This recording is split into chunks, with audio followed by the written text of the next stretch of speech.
Эдгээр хүүхдүүд бол инрэл зөвсөлбөр сургуулийн кино клубын сурагчид тэд 3 жилийн өмнө клубыг байгуулжээ. Клубийн удирдагч багштайгаа хамтран анги хамт олон сургуулийнхаа хүрээнд олон ажлуудыг явуулж байсан бол харин удаад нэг дэлхийн нэг сургууль төсөл хамрагдан илүү далаацтай ажил хийсэн байна. Тэдний бичсэн төслийг олон улсын байгууллагын дэмжин хөрөнгө оруулалтыг хийж харин багш эцэгчүүд үе тэнгийн нөхд нь ажиллах хүч болон тусласнаар зэнхүү өөрсдийнхөө хүсч мөрөөдөж байсан чөлөө цагаа өнгөрөх талбайг бий болгож чаджээ.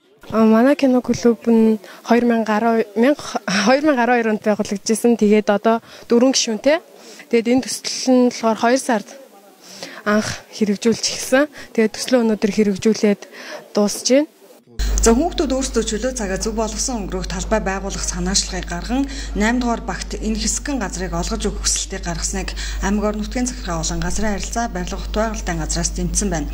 Үр дүнд нь өнөөдөр энэхүү төслийн амжилттай хэрэгжүүлэх боломжтой болсон гэж кино клубын ярьлаа. Цемтлээд орхисон хуучин талбайг сэргээн засварлаж шинээр сагсны шийд суулган будаж засах ажлыг тэд өөрсдөө эхний ээлжинд энэхүү хийсэн бол за цаашид энэ талбайг зохицолбор байдлаар тохижуулахад нь 20 сая төгрөгийн дэмжлэг үзүүлнэ гэдгийг дархан сумын засаг дарга хэлсэн юм а.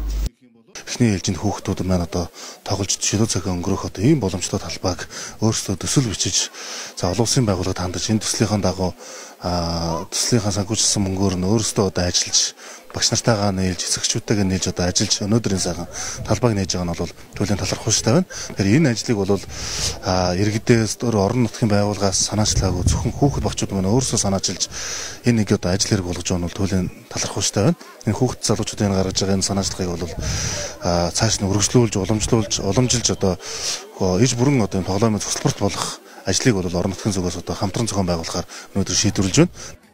Томчууд тойрчгүйгээд төсөв мөнгө гэж тоомшгүй зардал хөрөнгө яриад явдаг иймэрхүү ажлыг ерөнхий боловсролын сургуулийн сурагчид өөрсдөө үлгэрлэн хийсэн сайн жишээг энэхүү инрэл зөвсөлбөр сургуулийн сурагчид боддоор харууллаа.